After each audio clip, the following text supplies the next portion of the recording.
Student next जो हमारा topic है वो है एंजाइम इनहिबिशन। देखें स्टूडेंट, एंजाइम अपनी कैटालिटिकल एक्टिविटी परफॉर्म करते रहते हैं और किसी भी रिएक्शन को स्पीड अप कर देते हैं। लेकिन एक वक्त आता है कि जब एंजाइम की हमें ज़रूरत नहीं रहती और एंजाइम की एक्टिविटी को स्लो डाउन करना ही हमारे लिए बेहतर हो जाता है। मतलब एंजाइम की एक्टिविटी जो होगी वो स्लो डाउन करना हमारे लिए ज़रूरी हो जाता है। अब इस एंजाइम की एक्टिविटी को स्लो डाउन करने के लिए भी कुछ सब्सटेंसेस होते हैं, कुछ फैक्टर होते हैं जो एंजाइम की एक्टिविटी को या तो स्टॉप कर देते हैं या स्लो डाउन कर देते हैं। इन फैक्टर्स को या सब्सटेंसेस को हम इनहिबिटर्स कहते हैं। इनहिबिटर, जैसे हमने कैरेक्टरिस्टिक्स ऑफ एंजाइम के अंदर भी इस बात को डिस्कस किया था। तो इनहिबिटर ऐसे सब्सटेंसेस को हम कहते हैं जो एंजाइम की एक्टिविटी को स्लो डाउन कर दें या बिल्कुल ही स्टॉप कर दें। अच्छा स्टूडेंट, इनहिबिटर्स जो होते हैं वो 3 टाइप के होते हैं। जैसे आपकी जो बुक है उसमें भी इनहिबिटर्स 3 टाइप के दिए गए हैं। इससे पहले जो प्रीवियस बुक थी आपके पास उसमें इनहिबिटर्स की 3 टाइप नहीं थी, उसमें 2 टाइप दी गई थी, लेकिन इसमें बहरहाल 3 टाइप्स आपको दी गई हैं इनहिबिटर्स की। तो इनहिबिटर जो होते हैं वो 3 टाइप के होते हैं। जैसा कि सबसे पहले एक होता है कॉम्पिटिटिव इनहिबिटर्स, कॉम्पिटिटिव इनहिबिटर्स। दूसरा होता है नॉन कॉम्पिटिटिव इनहिबिटर्स और तीसरा होता है अनकॉम्पिटिटिव इनहिबिटर्स। Uncompetitive inhibitors. तो ये 3 टाइप के इनहिबिटर्स हैं आपकी बुक में, competitive inhibitors, non competitive inhibitors and uncompetitive inhibitors. Inhibitors वो सब्सटेंसेस होते हैं जो किसी भी केमिकल बायोकेमिकल रिएक्शन को जिसमें एंजाइम इन्वॉल्व होते हैं उसमें एंजाइम की एक्टिविटी को स्लो डाउन करने का काम कर रहे होते हैं या बिल्कुल ही उसको रोक देते हैं। ये इनहिबिटर जो होते हैं ये तो या तो डायरेक्टली अपने आप को एंजाइम के साथ अटैच करके एंजाइम की एक्टिविटी को स्लो डाउन या स्टॉप करते हैं, या फिर ये इनहिबिटर्स एंजाइम के साथ जो एक्टिवेटर अटैच होता है अपने आप को उससे अटैच कर लेते हैं, जिससे वो एंजाइम की एक्टिविटी परफॉर्म करने के लिए अवेलेबल नहीं रहता। यही वजह होती है कि एंजाइम अपनी एक्टिविटी को स्लो डाउन कर देता है। तो ये 3 कॉम्पिटिटिव होते हैं, कॉम्पिटिटिव, नॉन कॉम्पिटिटिव और अनकॉम्पिटिटिव इनहिबिटर्स। अब हम इन तीनों की डिटेल डिस्कस करेंगे। स्टूडेंट, अब हम डिस्कस करेंगे कॉम्पिटिटिव इनहिबिटर्स। देखें, कॉम्पिटिटिव इनहिबिटर्स हम किन्हें कहते हैं कि मिसाल के तौर पे आपके पास ये एक एंजाइम का मॉलिक्यूल बना हुआ है और इस एंजाइम के मॉलिक्यूल के साथ इसका सबस्ट्रेट भी ओरिजिनल मौजूद है। ये जो रेड कलर का आपको दिखाई दे रहा है ये इसका सबस्ट्रेट मौजूद है एंजाइम के साथ। अभी जो एंजाइम का मॉलिक्यूल है इसके साथ इसका सबस्ट्रेट अटैच होगा और अटैच होने के बाद जो है कैटालाइटिकल एक्टिविटी को ये स्टार्ट कर देगा, क्योंकि आपको पता है कि एक्टिव साइट की शेप जो होती है वो कॉम्प्लीमेंट्री होती है इसके शेप यानी सबस्ट्रेट की शेप के साथ कॉम्प्लीमेंट्री होती है। लेकिन बिलफर्ज के एक मॉलिक्यूल है जो कि जिसकी शेप जो है वो रिजेंबल करती है बिल्कुल ओरिजिनल सबस्ट्रेट की शेप की तरह। मतलब ये ओरिजिनल सबस्ट्रेट है, ये एक मॉलिक्यूल है जिसकी शेप बिल्कुल ओरिजिनल सबस्ट्रेट की जैसे रिजेंबल करती है, लेकिन ये सबस्ट्रेट है ही नहीं, ये इसका मिमिक है। ये इसका कोई मिमिक मॉलिक्यूल है, मिमिक कहते हैं बिल्कुल उसका हूबहू उसका नकल मॉलिक्यूल, लेकिन ये है नहीं। और ये मॉलिक्यूल अपने आप को लाकर एक्टिव साइट से अटैच कर दे। अब एक्टिव साइट से अगर ये मॉलिक्यूल अपने आप को यूं लाकर अटैच कर देगा तो फिर ये एक्टिव साइट तो अवेलेबल नहीं रहेगी इस सबस्ट्रेट के लिए, रेड कलर का जो सबस्ट्रेट इसके लिए अवेलेबल नहीं रहेगी।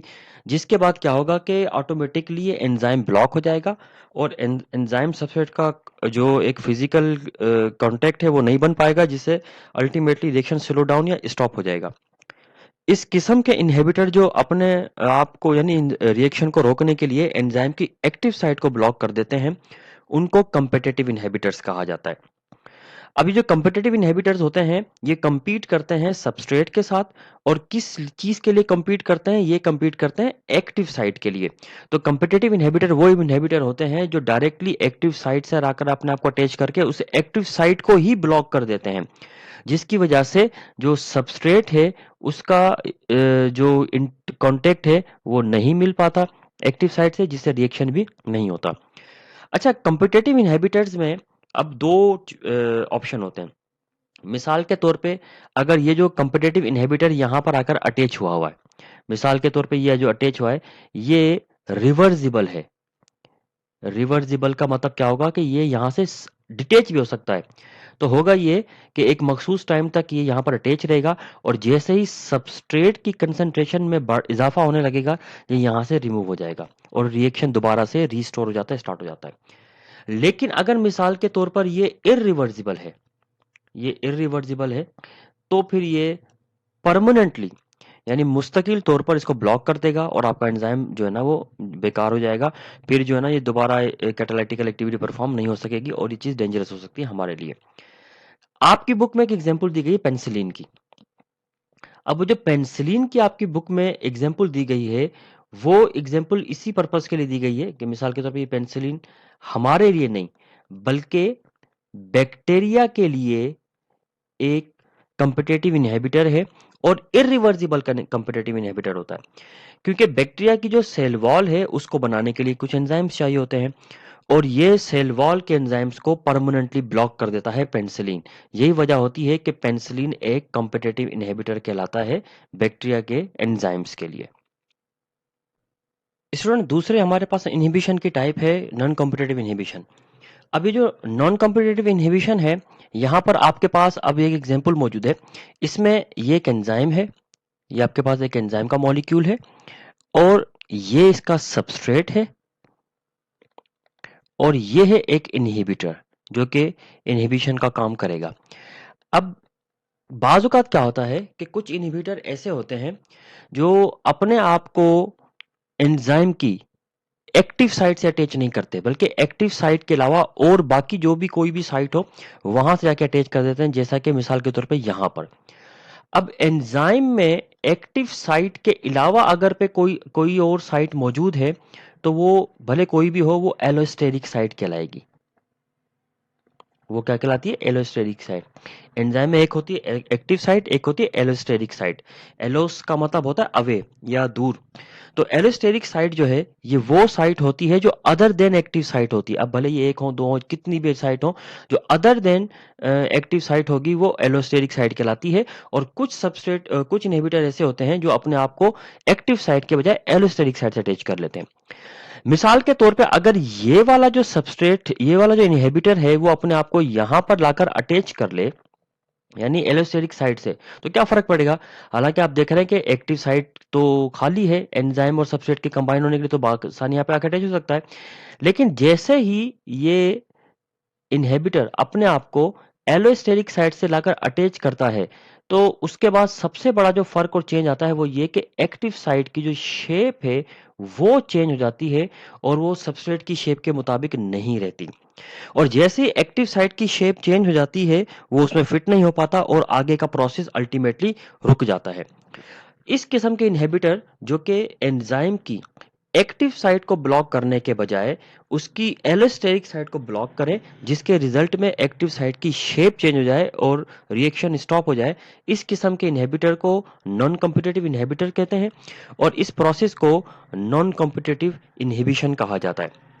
अब जो नॉन कॉम्पिटिटिव इनहिबिशन का जो प्रोसेस है ये मोस्टली रिवर्सिबल होता है।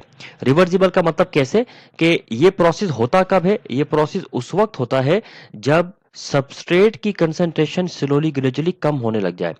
सबस्ट्रेट की कंसंट्रेशन कब कम होने लगती है? कि जब सबस्ट्रेट प्रोडक्ट में कन्वर्ट हो मुसलसल, तो सबस्ट्रेट की क्वांटिटी कम होने लगती है और प्रोडक्ट की क्वांटिटी बढ़ने लगती है। और यही प्रोडक्ट जो होती है नॉन कॉम्पिटिटिव इनहिबिटर के तौर पर काम करना शुरू कर देती है और ये प्रोडक्ट आके अटैच होकर एंजाइम की एक्टिविटी को ब्लॉक कर देती है।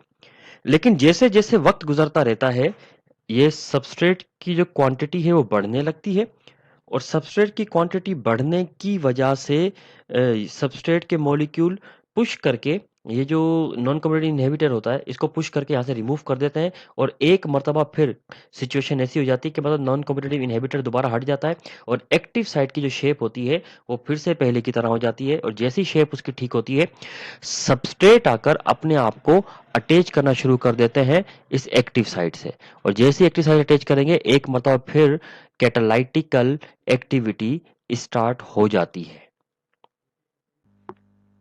तीसरी और आखिरी कैटेगरी है अनकम्पिटिटिव इनहिबिटर की। अब मिसाल के तौर पे स्टूडेंट ये आपके पास है एक सबस्ट्रेट और ये है आपका एक एंजाइम। अब होगा ये कि जैसे ही एंजाइम सबस्ट्रेट रिएक्शन स्टार्ट होता है ये सबस्ट्रेट आके अपने आप को एंजाइम की एक्टिव साइट से अटैच कर लेता है और इस तरीके से ये एक एंजाइम सबस्ट्रेट कॉम्प्लेक्स बन जाता है। अब ये जो एंजाइम सबस्ट्रेट कॉम्प्लेक्स बन गया है, कुछ इनहिबिटर ऐसे होते हैं जो अपने आप को इस एंजाइम सबस्ट्रेट कॉम्प्लेक्स इनहिबिटर के साथ लाकर अटैच कर लेते हैं। ये मिसाल के तौर पर अटैच कर लिया, यानी ये डायरेक्टली एंजाइम से अटैच नहीं होते, ये अपने आप को जब वो कॉम्प्लेक्स बन जाता है तो अटैच कर लेते हैं। जैसे ये बन जाता है ये रिएक्शन को यहीं पर ही स्टॉप कर देते हैं। इस किस्म के इनहिबिटर जो कि डायरेक्टली एंजाइम के बजाय एंजाइम सबस्ट्रेट कॉम्प्लेक्स को ब्लॉक कर देते हैं, इनको अनकम्पिटिटिव इनहिबिटर कहा जाता है।